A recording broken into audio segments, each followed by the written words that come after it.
Hi everyone. So in today's tutorial, we're going to continue our work on our Flask web application, more specifically our vaccine passport system from the previous two videos in the series. So what we're going to start by doing is recapping what we did in the previous tutorials, which is basically just create the backbone of our application and then create a form that can be displayed. So let's go ahead and start up our application. We're just going to navigate to the directory where our application was. It's going to be Flask Vaccine Passport. And we're going to start up our virtual environment again, which is something that we need to do pretty much every single time. .venv bin/activate.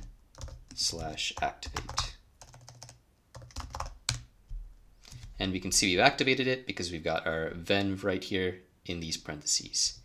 And now that we've done that, we're going to go ahead and start up our application, python run.py. And our application has started up at this URL right here. So let's go ahead to our browser and let us go to that address. So it's going to be that right there. And we can see that we have a form field. We have two form fields right here, one to register and one to log in. So what we're going to do today is we're going to write the code that allows us to store all the data that's entered here into a database and then to log in a user using that database.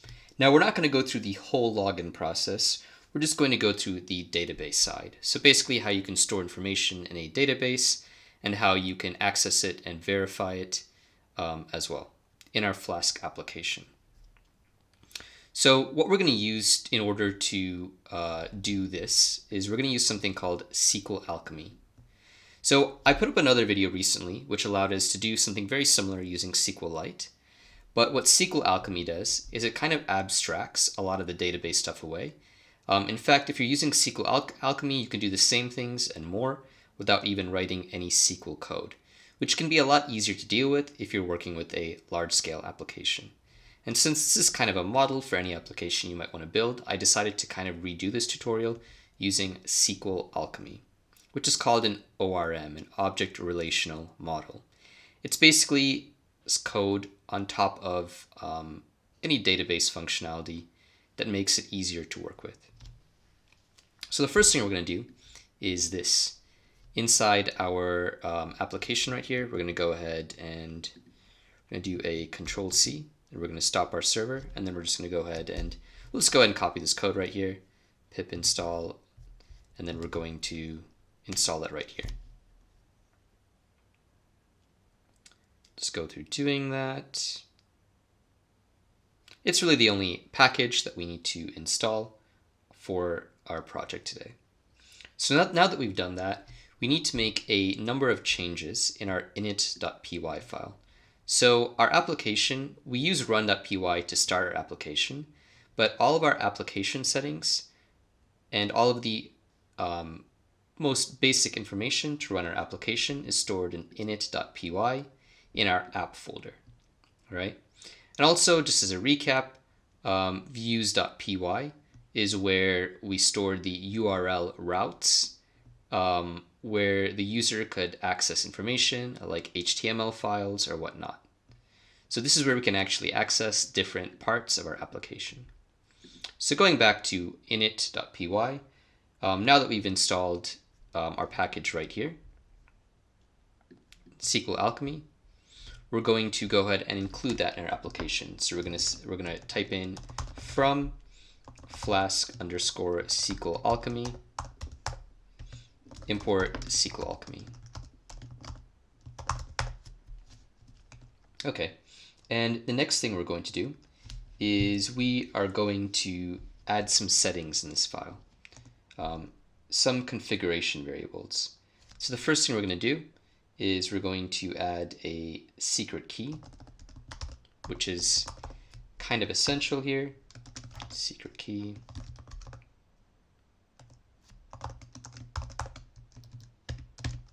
And we're just going to make that an alpha numerical code, something like this. VF.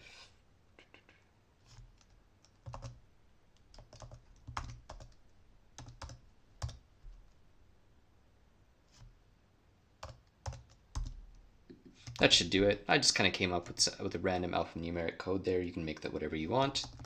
Then we're going to have app.config, and here we're going to set the location, or the URL, the kind of a URL for our database. So we could connect this code to any type of database. That could be MySQL, PostgreSQL, that's how you say it, any database system. But kind of in keeping with what we've done in this channel, we're going to stick with SQLite. And so our URL is going to be quite simple. It's going to be SQLite. It's not a URL in the traditional sense, but it's an address in order to access a SQLite database. So we're going to have something like that.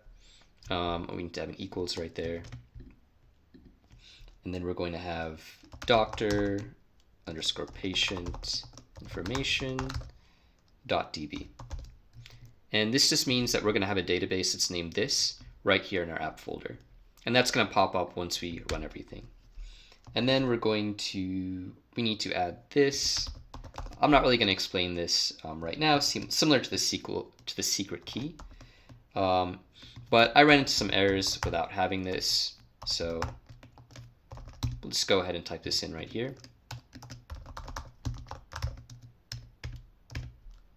So in this tutorial, I try to explain everything that I can, but there's some details that may take a while to explain and may not necessarily help you in the long run, which is why I don't go into great detail on them. So that's how we're going to start out. And then what we need to do is we need to create a database object. So similar to how we created an app object here, which we access to do all sorts of different things, and which we use in our views file, we're going to create a database object. It's going to allow us to access a bunch of database related functionality. And what that's going to do is it's going to create a SQLAlchemy object, and the input to that object, or one of the variables that is entered into that object, is going to be the app object, which we've created using Flask.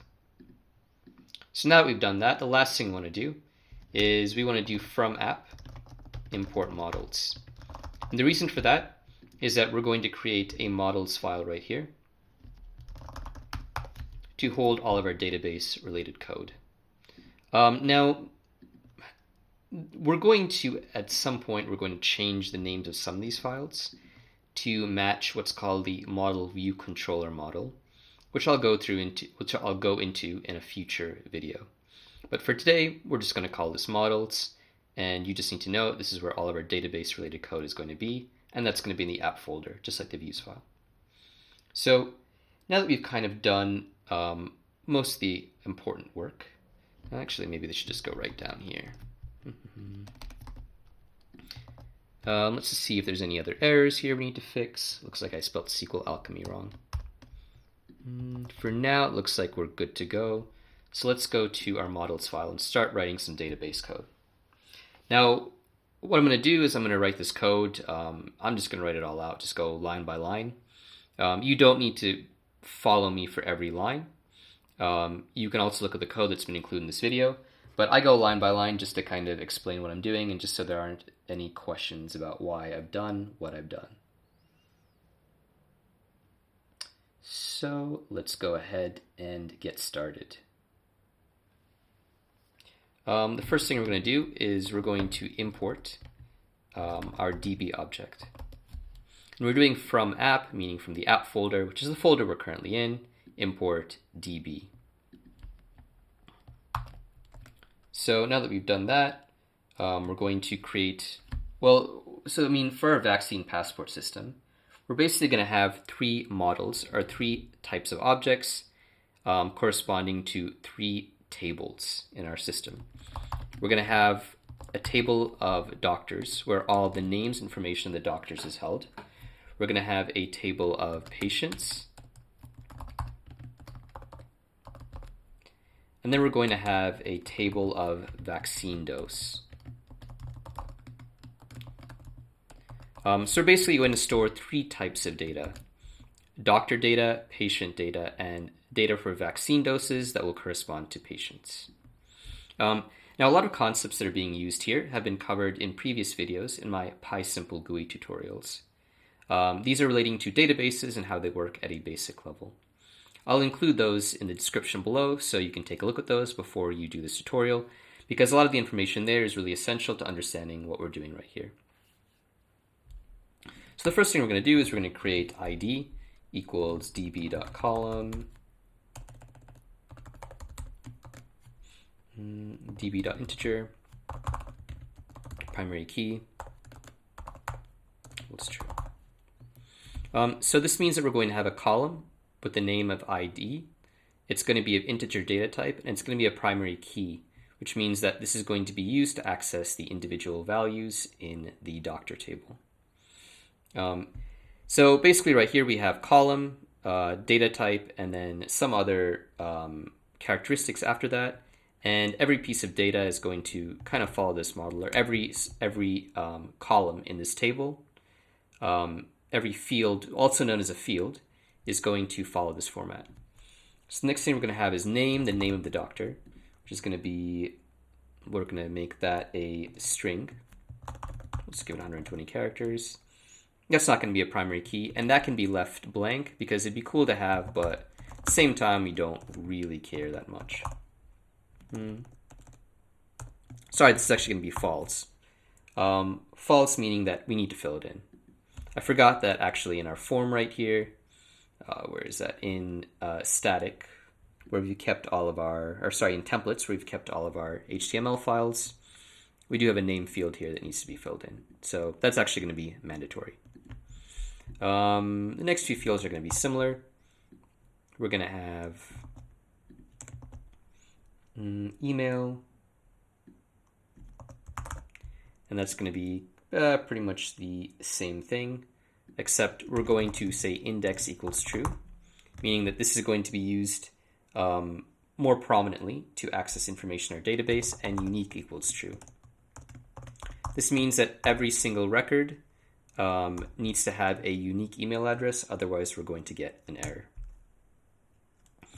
Next, we're going to have phone number, and this is going to be a string as well, because we might have hyphens or other characters in there, but we're just going to change the size. It shouldn't be more than 12 characters.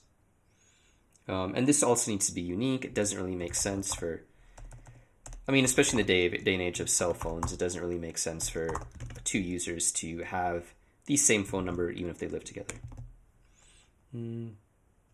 Government ID.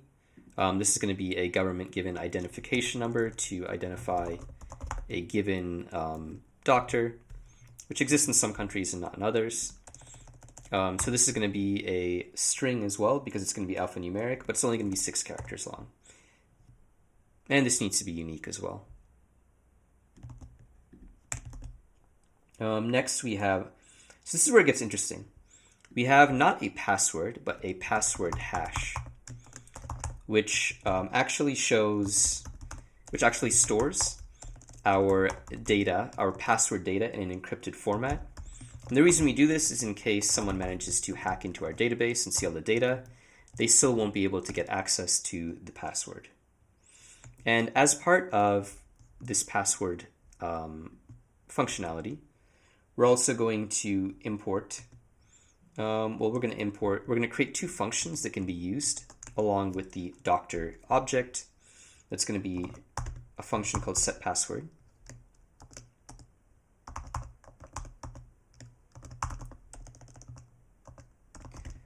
If you're kind of confused as to how and why we're creating this, I'd really recommend reviewing classes and objects in Python. This will make more sense once you've done that. It's really something that's kind of essential for doing web development. So we're going to modify this variable right here. And that's going to be equal to generate password hash.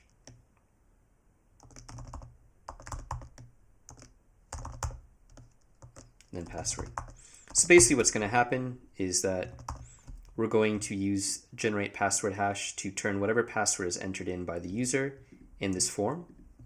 And that's going to turn that into a 128-bit alphanumeric character that is very different from the password. So it's basically hiding it. And this generate password hash function is going to come from, I wonder if you can just, all right. Well, it's going to be import work dot security, or sorry, rather that's the package that's going to be used. Import check password hash and then generate password hash. So this is basically encrypting our password. And then when we want the user to log in, we also want to check whether their password is valid. And because it's encrypted in the database, we need to use a function from our security library, which is just included with Flask. Let's go ahead and we're going to have return check password hash self.password hash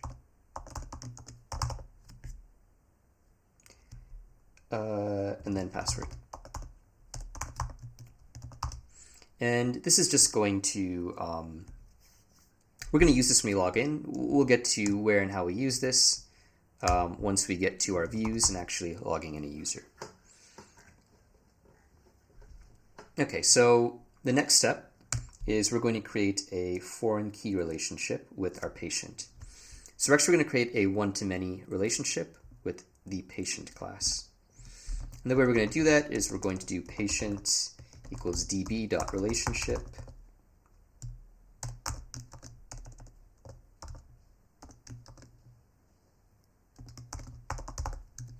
patient backref equals doctor, and I'll get to what that backref means here. Lazy equals true. I'll get to what backref means in the next class. So right here we've got id equals db.column in our patient class. We can kind of just copy some of this because it's pretty much exactly the same. So we're going to have name, ID, name, email, and phone number for our patient. We don't need all this information because a patient is different from a doctor. And then we're going to get into our relationship. So we're going to have doctor ID because every patient is going to be matched up with a doctor equals db.column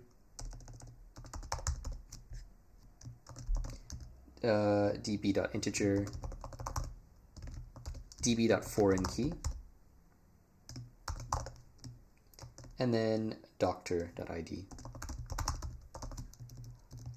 So basically what's going on here is this column right here, doctor.id, or this field is going to correspond to doctor.id on this class. And we're using doctor in the lowercase right here so that we can access it right here. So backref equals doctor basically creates a doctor variable in this patient class, in this patient object, and then we can access the ID attribute. So there is actually a doctor variable that's been created in this object, in the patient object or the patient class, and we take the ID from that and store it in doctor ID.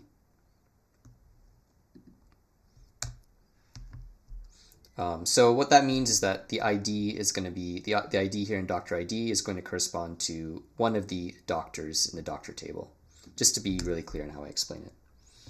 And then we're also going to have we're going to have a one-to-many relationship with the vaccine doses, which means that we're going to have another relationship right here to our vaccine dose class.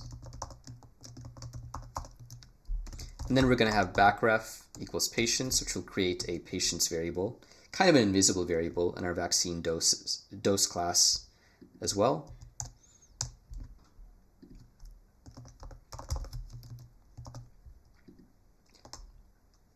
And now for our last class, we need to we can add ID, which will pretty much be the same, but we just need to add a few other things. So we're going to have the type of vaccine. I'll just kind of copy that from up here just to save some time. We're going to have, that should be about 120. That doesn't really need to be unique, or it doesn't need to be indexed. So we can call that type. So it could be like Pfizer, Sinopharm, whatever.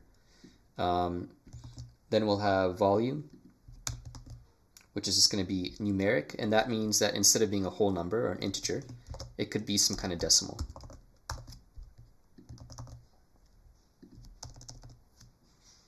This is going to be volume. And then we're going to create the dose number. So the dose number is going to be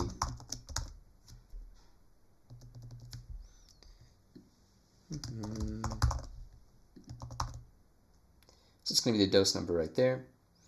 And then we're going to have a dose ID because each dose has a serial number attached to it. So every time you get a Pfizer jab or a Moderna jab or whatever it is you're getting, AstraZeneca, Sinopharm, there's a serial number attached to that particular bottle.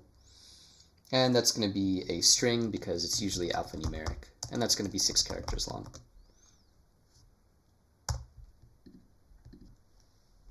And then we're going to have the date of the dose.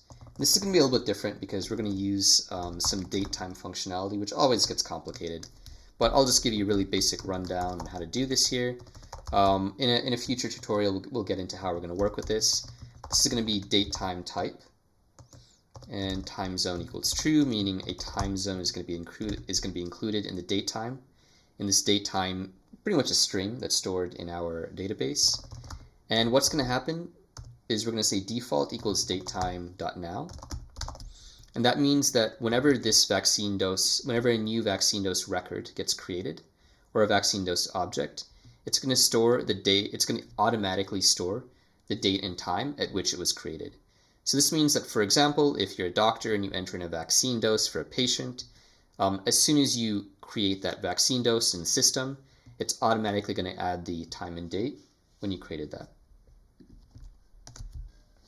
So you're going to have, so in order to use that as well, we need to import the datetime class or module from the datetime object.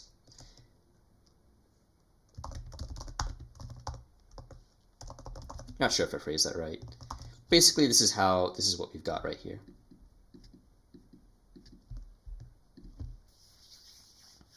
I think that should pretty much be it. Just go through and take a look real quick. What we're missing is the foreign key. So we need, each dose is going to correspond to one patient, and we're going to do it the same way we did right here. So patient ID equals db.column. db.integer is going to be the data type, and then we're going to refer to the ID of the patient. So db.foreignkey patient.id. Again, this is backref right here is creating an invisible patient variable in vaccine dose, and we're accessing the ID attribute from that. Okay, so now I think we're done. So now that we've done that, let's go to our view. Let's go to our form right here. And what we want to do is we want to connect this form up to our application and submit data into our database. But I think probably even before we do that, we should go ahead and we should create our SQLite database using what we've done here. And this is kind of one of those instances. I'm just going to go ahead and clear out what we did previously. So let's go ahead and edit, clear screen. And this is one of those weird instances where you actually need to use Python code in the terminal. So we're just going to say Python 3. We're going to say from app import db. We're going to get this db object that we created in init right here. And then we're going to say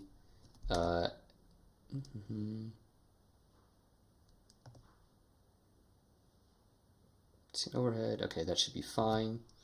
Did we not spell this right? SQLAlchemy track modifications. Modifications, cool. Okay. Just so we don't show the error message, let's just exit out of this right here. And then let's do Python 3. So again, we're going to do that. We're going to get our db object, and then we're going to do db.create_all. Cool. And what that did is that created our database right here. So let's go ahead and open that up in our DB browser just to make sure that it worked out all right. So remember, this is just a tool we use for browsing our database. Let's go ahead and open that up. Let's get to see all my directories in case you ever decide to hack into my computer. All right, Flask Vaccine Passport app. Let's open that up, and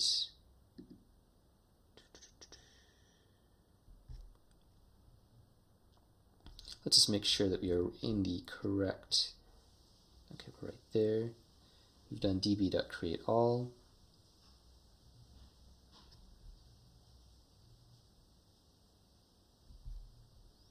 Okay, let's see if everything looks good here. Doctor patient information. It's weird because it looks like we can't really see any tables here. So let's go ahead back here and let's see what could have gone wrong. We are in Flask Vaccine Passport. We have db. Oh, I know why that is. Right here, we needed to inherit db.model. So all these need to be subclasses of db.model. Hence the reason, probably the reason why we didn't see anything pop up.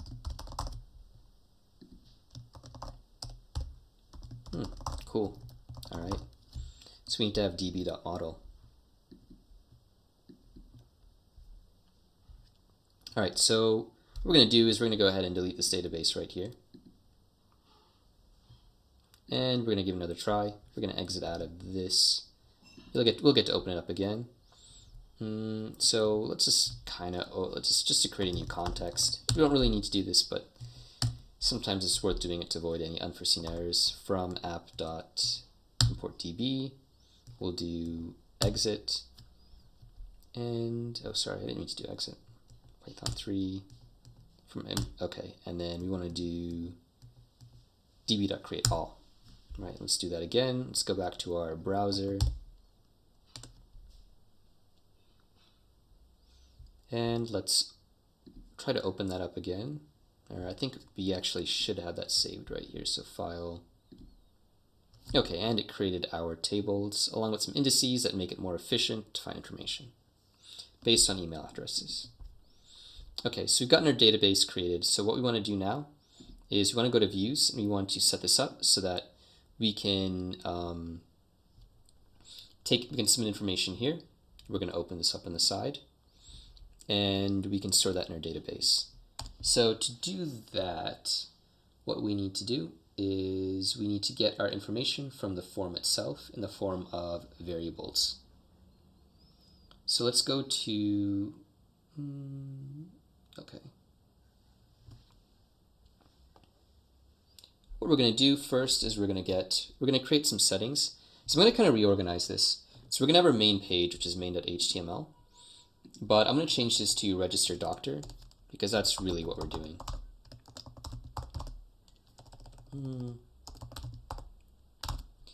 It's going to be methods equals post, and we're going to change the name of this to register doctor.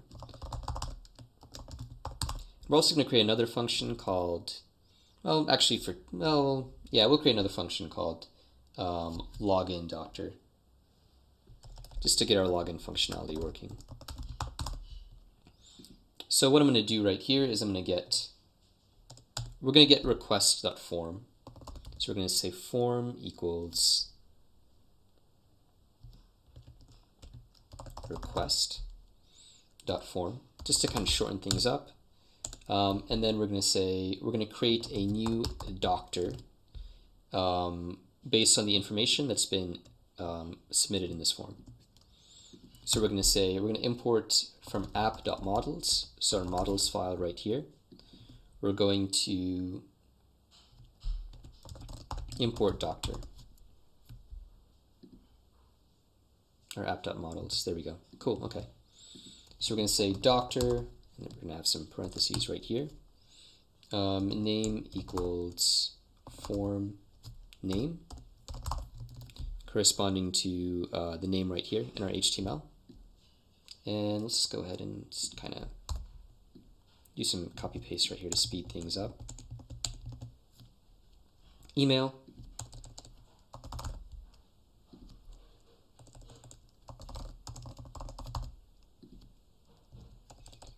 Phone number.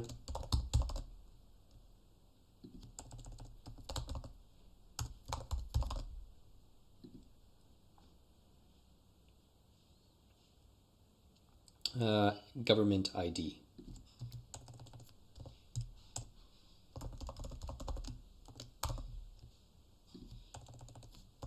Wonder what that weird sound is in the background. It's because my wife's cooking. It's dinner time, but recording has to go on. So we've got that, and now what we need to do is we need to set the password. So actually we don't need to do that. We can just backspace this. We need to set the password with our hash. So we're going to do doctor dot, we're going to use, actually I want to go ahead and save this. Let's go ahead and save that right there. And we're going to use our set password function right here. And that's just going to take care of setting the password for us. So I've set password, and then form password. So we have right here. And then we're going to have db.session.add doctor, which is basically just basically says that we're adding this record to our database. And then db, I guess we forgot to import db. So we're gonna have to import db as well right here.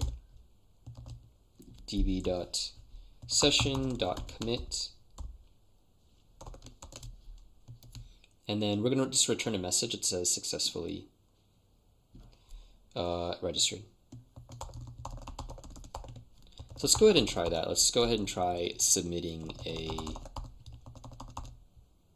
I think we should be good to go. Let's go ahead and try submitting a user. So we'll go to our website right here. We're just going to refresh that. Okay. We actually need to start our server right here. So we'll exit, and now we're going to do Python run.py. And we've started our server right here in this URL again. So let's refresh this. Let's just see if that might do it. Okay, we've got this right here, so that should work.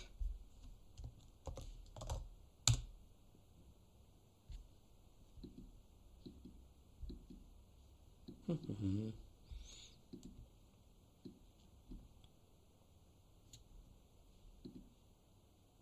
open up Chrome again.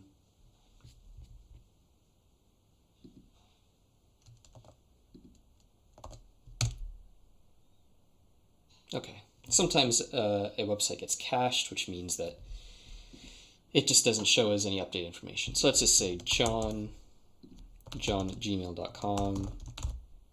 Phone number is 4567.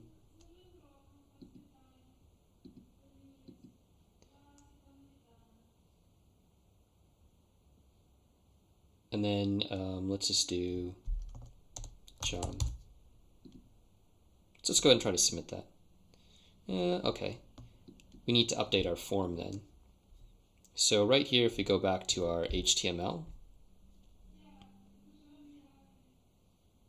we need to do register doctor.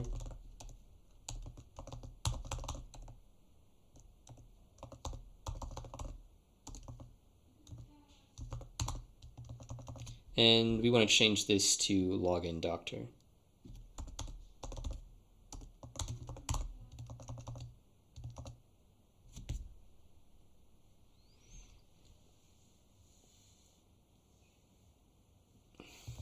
So let's go ahead and let's just try that again. Let's go ahead and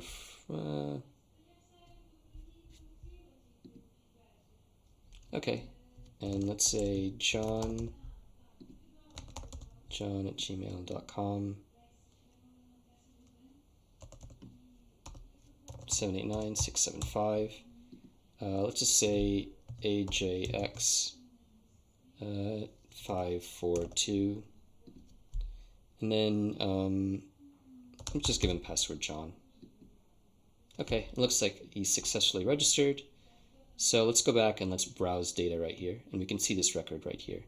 And you can see how that's been hashed and stored into our database.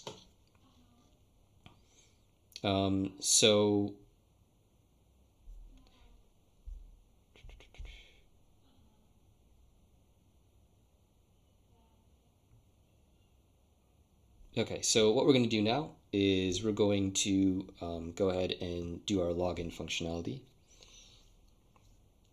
So here's what we're going to do. We're going to do something similar. We're going to do form.request. Let's request.form. And then we're going to do, well, okay, we need to have a function. So we're going to have def login doctor.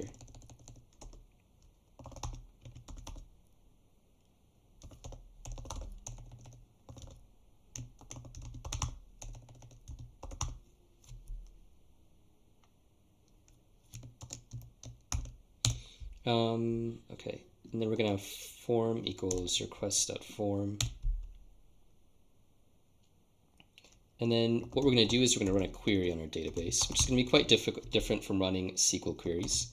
So we'll have doctor.query.filter by email equals form, email address, because we're getting an email address from this form, similar to how we did get our form information right up here.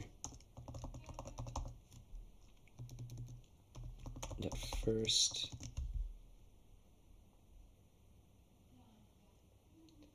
okay, cool. So it looks that all looks good. Let me just go ahead and just move this to the side a little bit because we don't really need this as much. So we've got that, and that should actually be right here. I shouldn't have tabbed that. And then what we're going to do is we're going to say if doctor.checkPassword. Remember, check password is coming from right here. We're going to say form password, and we're going to redirect to, actually we're just going to create another route right here, which is just a copy of what we created before. And this is where we would show our list of patients, which you'd only be able to see if you had logged in. So we'll say methods, and these methods are kind of the format or the way of submitting information into a form. So basically what would happen is if you submit using a post method from this form, then you can't see the data in the URL up here when you submit it, but if you use get, you can see the data. So post is actually better for hiding your data. So here's how this is going to work. We have this if statement right here. Actually, let me just go back right here and then tab that. And then, so if this is true,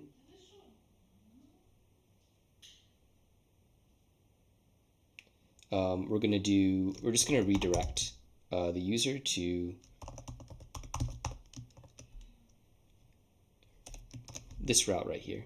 So we're going to say, we should really have a function right here. We'll call it patients. So we're going to do redirect URL for, and then patients.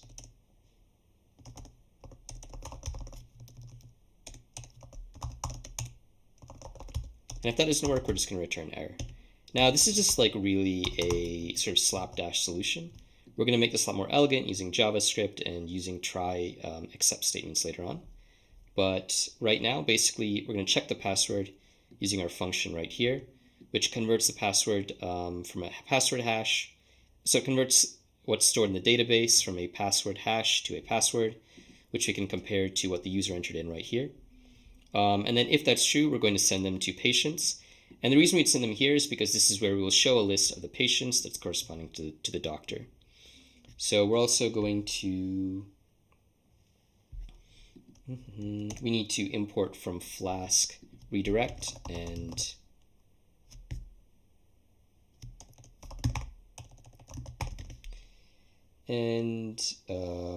we're also going to need URL for. Okay, cool. So now that we've done that, let's go ahead and, okay, we still need to fix this right here. Methods equals post. What's wrong right here?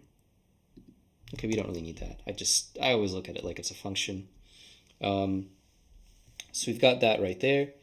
And then everything so far looks good. We need to add methods equals post right here.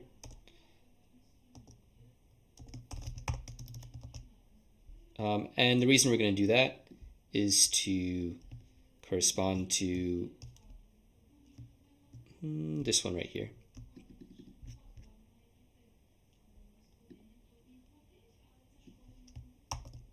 So, all right, that's pretty much our login function.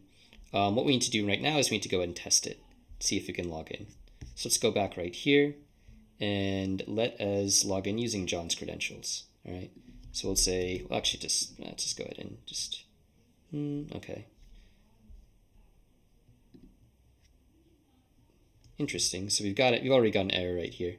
Let's go to line 24 and let's see what's up. Okay, we've got def. Let's go ahead and it should be good. Okay, so I guess when we had that error, it stopped our server, so we need to go ahead and restart it.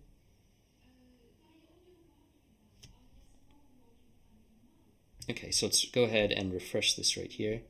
And I guess we're going to have to do what we did before and just reopen Chrome again. At least open that window and try it again. Let's go ahead and see if there's any errors. Shouldn't be anything right here. We're just going to have to exit Chrome. I guess unless we can, usually you can just kind of delete the cache, but looks like that's not possible. So let's open Chrome right back up. And then let's go ahead and open that. Looks like we see our form again. So we're going to do john@gmail.com and then John and see if you can log in. Okay. The method is not allowed for the requested URL. Okay, I guess it's still using a get method for some reason. So, Okay. So login doctor, we're using the post method right here. What could be the issue? Should all be working. Form action. Okay, we had login doctor, and then URL for patients. Okay. So when we redirect right here, that actually is actually a get request. So we need to change get right here. So cool. Now that we've done that, we're going to go ahead and just try that again. Say John. Okay, looks like we've successfully logged in. So that's a pretty long tutorial, and my wife's speaking Ukrainian in the background, but so basically what we did right there is we created our models, which are basically creating tables in SQLite. We created different fields. We had some functions to store specific information. We also created foreign keys, which we'll kind of work more with in future videos. We kind of plugged that into our views in order to be able to register a user and log in a user, and we did some slight modifications to our forms in order to make that happen right here. So future tutorials will focus on validating information that's been entered and entering in other information. Also, we're eventually going to create a list of patients and submit some patients once the doctor has logged in. So I hope that was useful to you. SQLAlchemy is probably the industry standard for Flask applications. So while it's good to see SQLite being used in this context, I'd really recommend you use SQLAlchemy if you are building a Flask application. So that being said, again, I hope this was useful to you. Have a nice day.